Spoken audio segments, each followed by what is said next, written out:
Mi exnovia me fue infiel con mi mejor amigo, pero no soportaron que los excluyera de mi vida.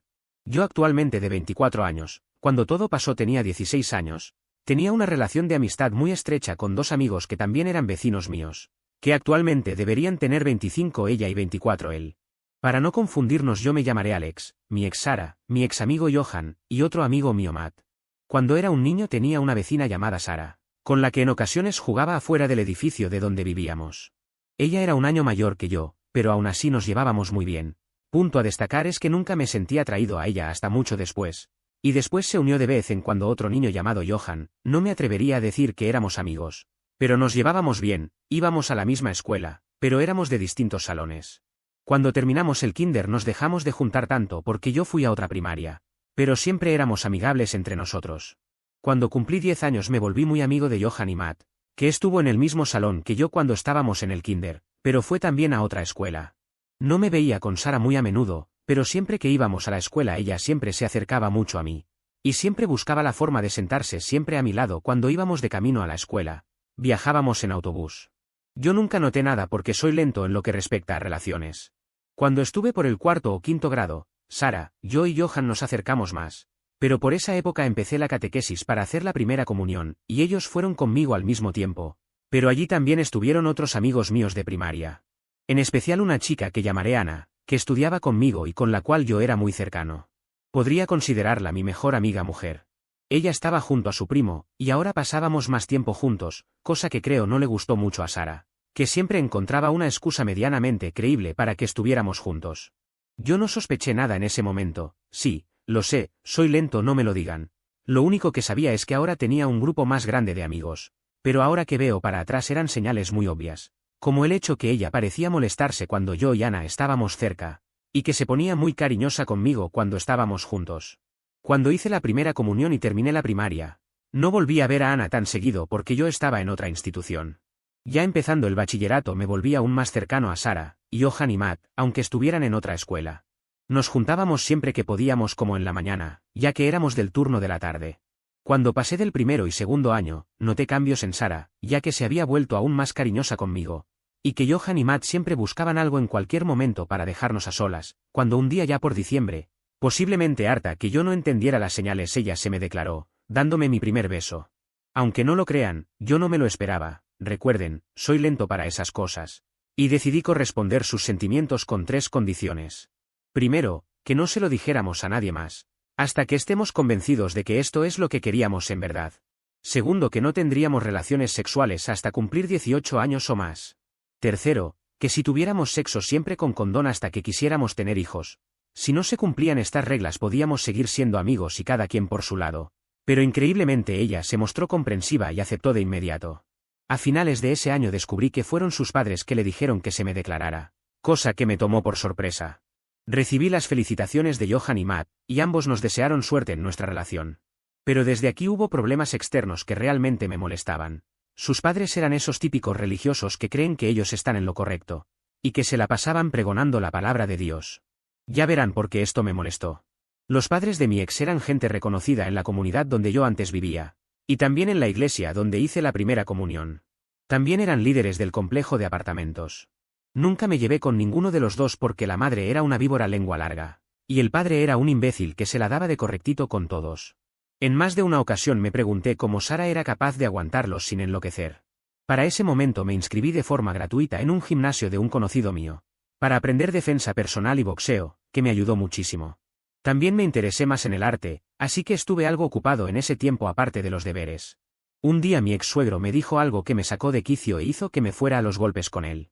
Aunque era algo más alto que yo, en ese momento era una mierda peleando, pero sí me logró dar buenos golpes. Después de eso decidimos solamente ser cordial entre nosotros, incluyendo mi ex suegra. Al mismo tiempo empecé el 3er año y todo fue excelente en ese año con nuestra relación, hasta finales de ese año, donde ya no nos comunicábamos tanto como antes. Teníamos la costumbre de mandarnos mensajes cuando estábamos en clase, y también se unía en ocasiones Johan, pero bueno, todos estábamos ocupados en ese momento. Pero al año siguiente, Matt me dijo que había visto a Sara y Johan actuar raro, y me preguntó qué pasaba. Yo no lo dije en ese momento, pero ya había notado algo.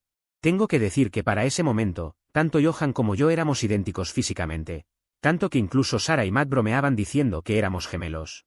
Pero había 3 grandes diferencias. Una, que yo sufro de labio leporino y Johan no.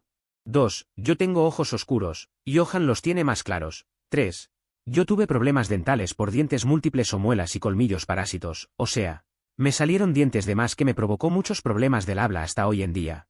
Más específicamente con la letra R. Pasando al momento clave, un día cuando acababa de terminar un trabajo para el día siguiente, Matt me llamó y me dijo que tenía algo importante que decirme, y que estaba yendo en dirección donde vivía. Ninguno de ellos sabía dónde vivía exactamente, solo dónde me encontraba. Fui a encontrarme con él, y antes de cualquier cosa me dijo si yo sabía dónde se encontraban Sara y Johan. Yo le dije bromeando que seguro se encontraban en sus casas. Pero él me dio su celular con una foto de ambos yendo juntos a lo que parecía una discoteca o algo así. En primer lugar, a Sara nunca le habían gustado las fiestas ni mucho menos discotecas, porque ella era supuestamente muy única e inocente. Me extrañó, pero no pensé nada malo, porque si yo fuera invitado a una fiesta, aunque a mí tampoco me fascinan, iría al menos como agradecimiento. Pero después Matt me mostró que él también entró porque le extrañó, y decidió ver si yo me encontraba allí. Infiltrándose junto a otros invitados, vio que ambos se iban a otro lugar y decidió grabarlos. Y los vio entrando a un baño donde ella le bajó los pantalones a Johan, agarrando un condón y poniéndoselo con una parte de su cuerpo. En ese momento se termina el vídeo.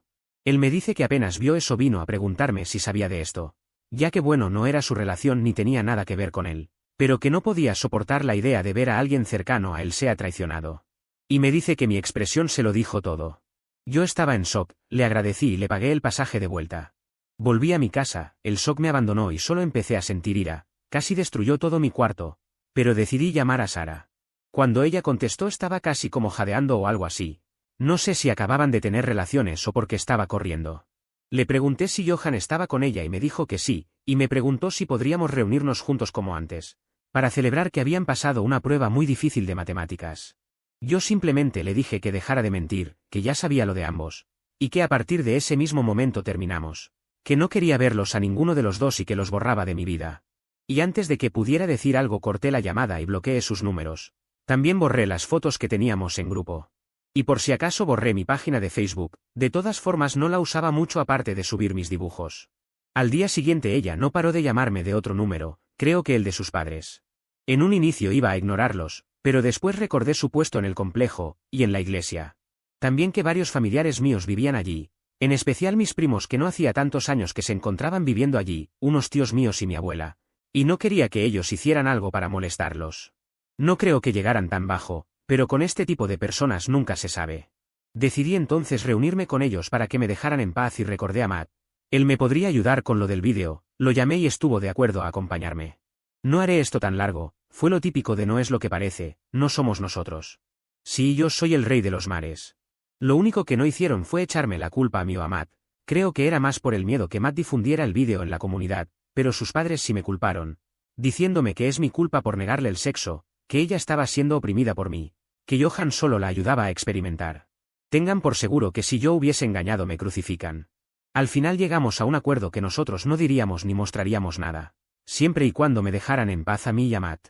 A regañadientes aceptaron y frente a ellos borramos las fotos y el vídeo, e hicimos como si nada hubiera pasado. Pero en realidad por si las dudas, Matt guardó copias en su computadora. Le agradecí a Matt y nos despedimos, por suerte no me volví a topar con ellos y todo siguió normal. Pero con el tiempo fui viendo que esto me afectó más de lo que hubiera pensado. Como por ejemplo, ya no era tan abierto con nadie ni siquiera con mi familia. Dejé de confiar en todo el mundo y empecé a ser hostil y algo cortante con las personas. Me llevó tiempo volver a ser cordial con las personas, y a pesar de que ya no soy tan hostil, digamos que aún soy muy desconfiado con la gente y prefiero estar solo antes que andar con personas. Lamentablemente, mi amigo Matt se tuvo que ir del país, y con el tiempo perdí mi móvil y con él mis contactos. Solo espero que esté bien. Mi desconfianza en la gente me ha hecho olvidar la idea de tener pareja, e incluso me ha llevado a odiar la idea de formar una familia, cosa que yo antes anhelaba. Y me ha hecho decirle a mis padres que por mi parte no tendrán nietos, y que pongan esos deseos en mi hermano. Después de que pasara lo del virus chino y yo perdiera muchas oportunidades de empleo, estaba por hacer un pequeño mercado de cómic amateur que actualmente me hubiera dado una mejor vida, incluyendo una entrevista de trabajo que también perdí por culpa de ese estúpido virus. Perdí también mis contactos y móvil, donde estaba haciendo un grupo de artistas que estaban interesados también. Y perdí a varios familiares, como también me enteré de cómo mi tío paterno, que en paz descanse, fue abandonado por su esposa, que se fue con su amante quedándose con todo en el divorcio, dejándolo solo y enfermo debido a la diabetes. Así que en resumidas cuentas ese año no me ayudó mucho mentalmente, sino lo contrario. Aparte que empecé a experimentar el dolor de las muelas de juicio, que aún no habían salido. Junto también el dolor de las muelas parásitos, que solo empeoraba. Y cuando menos lo esperaba, ellos volvieron a mi vida. Un día me encontraba en un lugar reflexionando sobre donde todo salió mal en mi familia y en mí, empezando a maldecir el hecho de haber nacido. Acababa de ser rechazado de otra empresa, y de repente Sara aparece y se sienta a mi lado, abrazándome y diciéndome algo así como, «Hola mi amor, ¿me extrañaste?». Rápidamente, me aparté y ella lucía extrañada. Y antes de que dijera más le dije que se alejara de mí y me dejara en paz, que no tuvo suficiente con haberme hecho un cornudo antes. Entonces me fui mientras ella gritaba mi nombre. Luego me empezó a acosar por redes y hasta metió al imbécil de Johan. Según sé para volver a ser amigos. El cual se encontraba viviendo en otro estado, pero que él y su familia habían venido de vuelta a nuestra ciudad. Esto siguió por un tiempo, hasta que un día cuando estaba buscando empleos me la volví a encontrar. Iba a irme hasta que ella me dijo que venía a decirme la verdad y el por qué volvió. No me interesaba enterarme de nada, pero pensé que sería la oportunidad de librarme de ella, así que accedí. También porque nos encontrábamos cerca de una estación de policías y podría inculparme de algo. Así que no quería meterme en problemas por la palabra de una mujer como le ha pasado a otros familiares míos. Ella me cuenta que nunca quiso serme infiel en realidad, pero también estaba cansada del reglamento de sus padres. Con la pureza de una mujer y bla bla bla. No quería hacerme daño, ni incomodarme con eso, pero ella quería perder esa inocencia. Porque era su etapa rebelde y todo eso, entonces descubrió que Johan también quería experimentar. Y como él y yo nos parecemos tanto, decidió probar con él. También me dijo que para ella esto iría de maravilla. Porque así sabría cómo complacerme y hacer que yo quede prendido de ella y me quede siempre a su lado. Pero que no contó con el hecho de que Matt los descubriera. Dijo también que después que termináramos sus padres trataron de hacer que Johan y ella fueran pareja, ya que para ellos Johan era el hombre perfecto, mientras yo era plato de segunda mesa. Cosa que al parecer hizo que Sara se peleara con ellos y rompiera relación con ellos. Me pareció gracioso que ninguno de los dos se veía como pareja, pero sí como amigos sexuales mientras ella tenía novio. Me dijo que actualmente se encuentra viviendo con su tío paterno, con lo que me contó, parece ser buena persona. Me dijo que él quería conocerme y quería que yo la perdonara, para así poder irnos juntos a otro estado y empezar desde el principio. Estaba molesto al escuchar eso, le dije que me repugnaba y que no la perdonaría en lo absoluto, porque ahora que sé la razón del porqué de todo ese espectáculo de mierda, me parece incluso peor. ¿Por qué decidió ser mi novia si ella sabía mis condiciones para ser pareja? Le dije que no le deseo nada malo, pero que simplemente no me veía a futuro compartiendo nada con ella. Le dije que por favor me dejara en paz y se fuera. Simplemente, me alejé de allí. Me parece increíble que yo soy hombre y he podido aguantar todos estos años, sin sexo, pero ella no. No le encuentro ningún sentido a eso, entonces ¿para qué ser novios, si yo le dije mis condiciones? Yo siempre le dije que si no le gustaba eso, podíamos seguir siendo amigos nada más. Pero ella no quería una rebanada, ¿no? Quería todo el pastel completo.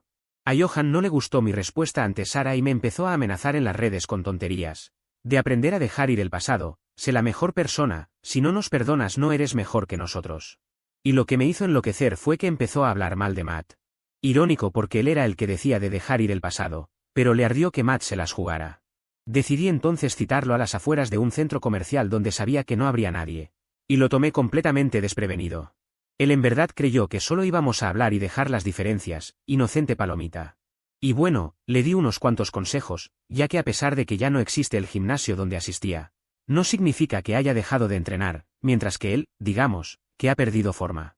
Después de eso él no me volvió a contactar, pero más que seguro que se lo contó a Sara, ya que antes de que se fuera me rogó una última vez que por favor fuera con ella, que me dejaría hacerle lo que quiera y que podría hacérselo sin condón. Simplemente, le dije que fuera al manicomio y que cuide de su tío y la bloqueé. Sé que ya no está en el país, pero no sé dónde se encuentra, y Johan se fue también al estado donde estaba antes. Y sé que no están juntos. En parte me alegra porque esos dos no pegan ni con pega loca. Esa es mi historia, no es una historia de superación ni de autodescubrimiento. Simplemente es la historia de gente que salió mal de un lado y el otro.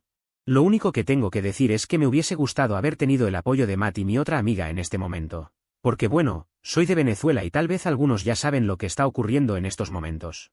Deséenme suerte, o que no muera antes de ver caer el régimen. Saludos y suerte a todos. Historia 2. Mi papá biológico nos abandonó a mi mamá y a mí, pero 15 años después regresa y se lleva una gran sorpresa en su casa. Contexto: mi mamá era amiga de mi papá desde que mi mamá tenía 12 años y mi papá tenía 16 años.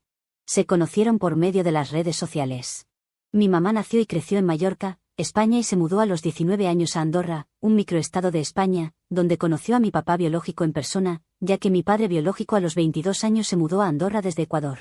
Una vez que se conocieron, mi papá biológico empezó a coquetear a mi mamá y ella se negó, ya que solo lo veía como amigo y no le atraía en lo más mínimo. Mi mamá le fue a contar lo que estaba pasando a sus padres, mis abuelos. Mi abuela le dijo que le convenía que mi papá biológico le tirara la onda, ya que mi papá biológico es dueño y CEO de una empresa muy importante en España, y que le daría una buena vida a mi mamá. Ella obvio dijo: no mamá, no tengo ningún interés romántico hacia él, ni atracción hacia él. Mi abuelo la apoyó y le dijo a mi abuela que no la obligara a estar con una persona a la que no amara. Mi abuela solo se quedó callada. Días después mi abuela contactó a mi papá biológico y le dijo que mi mamá estaba dispuesta a ser su esposa, y esto obviamente puso feliz a mi papá y fue corriendo a la joyería a comprar el anillo de compromiso que le daría a mi mamá.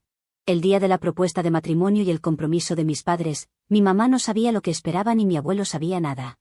En la reunión mi mamá no sabía que festejaba la familia, y cuando vio ahí a mi papá biológico se confundió, porque no sabía que hacía ahí su mejor amigo. Entonces mi papá biológico se le acercó a mi mamá y le propuso matrimonio, y mi mamá y mi abuelo quedaron en shock por lo que estaba pasando.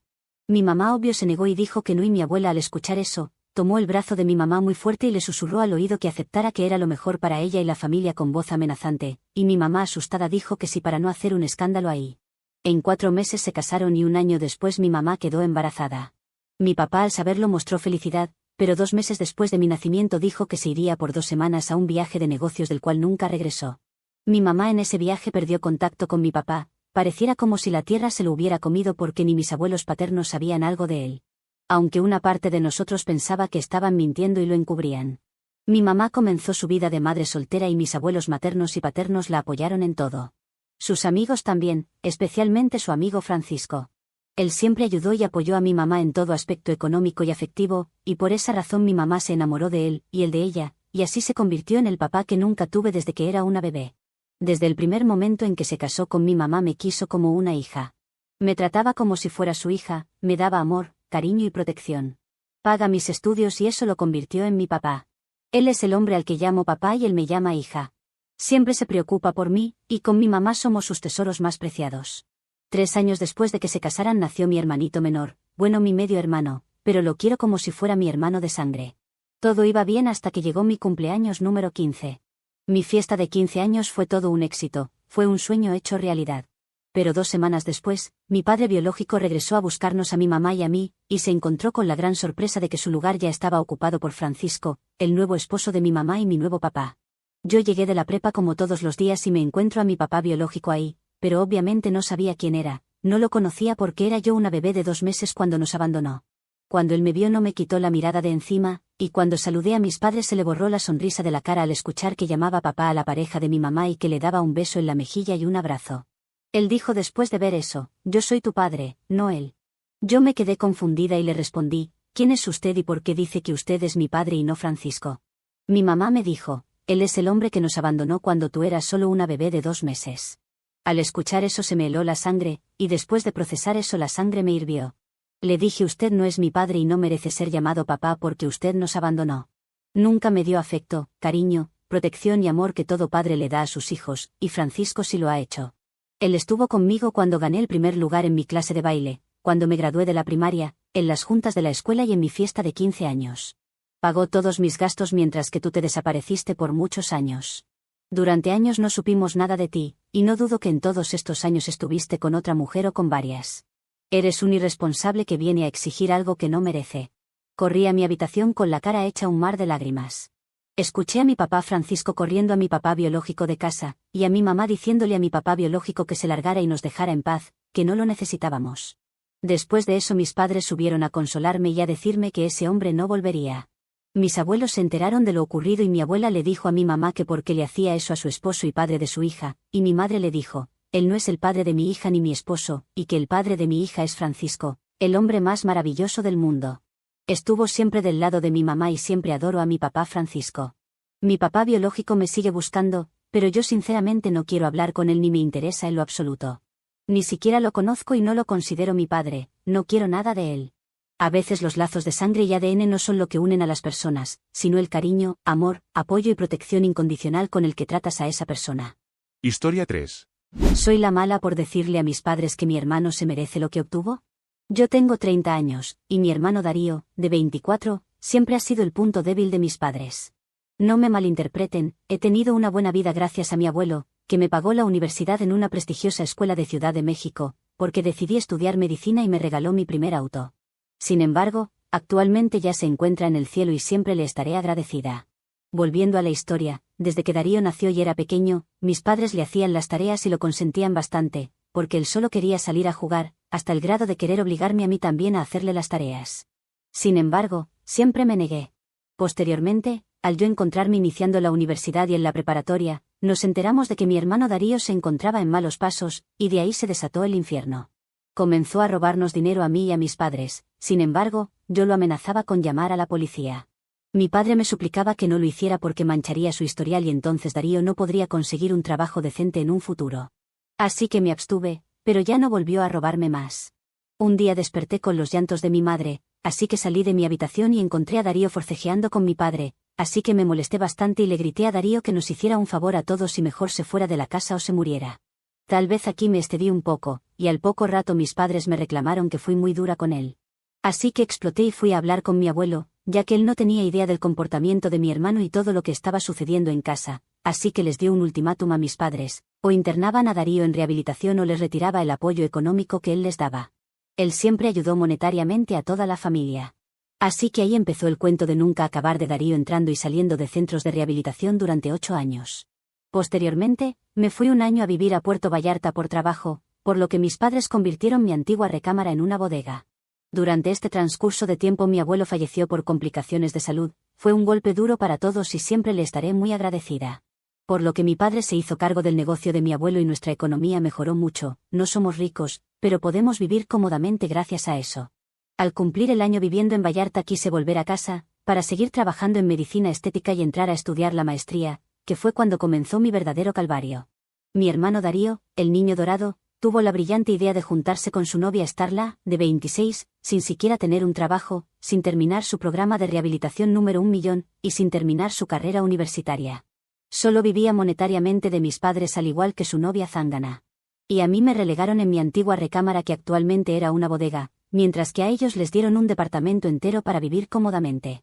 Al confrontar a mis padres solo me ponían la excusa de que le vendrá bien a mi hermano vivir con una pareja y tener responsabilidades, y que gracias a eso ya no volvería a los vicios. Sin embargo, a los 4 meses mi hermano recae y causa un accidente automovilístico, gracias a Dios solo hubo heridos, no de gravedad, y mis padres lo tuvieron que internar en una clínica de rehabilitación nuevamente, pero ahora durante más de un año porque fue la condición que les impuso el juez para no ingresarlo a la cárcel. Además de que mi padre tuvo que pagar los daños materiales a terceros y las consultas médicas de los afectados. Ahora la rueda de la fortuna se encuentra a mi favor, ya que Darío perdió a su novia Starla, o más bien dicho, a la zángana, que ya se juntó con alguien más, su auto por obvias razones, pérdida total, el departamento y todos sus privilegios, sigue internado. El departamento me lo quedé yo, puse mi consultorio y vivo con mi pareja actual que me ayuda con los gastos del hogar, y también es médico. Tenemos la manera de comprobar que nos hacemos cargo de los servicios, en caso de que llegue a intentar quedarse con él nuevamente cuando salga. El otro día les hice el comentario a mis padres sobre que la vida es una rueda de la fortuna, y ahora mi hermano y yo tenemos lo que merecemos. Sin embargo, no se lo tomaron muy bien y me dijeron que el pobre de mi hermano está sufriendo, y que la adicción es una enfermedad de por vida, y que incluso yo en un futuro tendré que apoyarlo cuando ellos ya no estén. Así que, ¿soy yo la mala por ese comentario?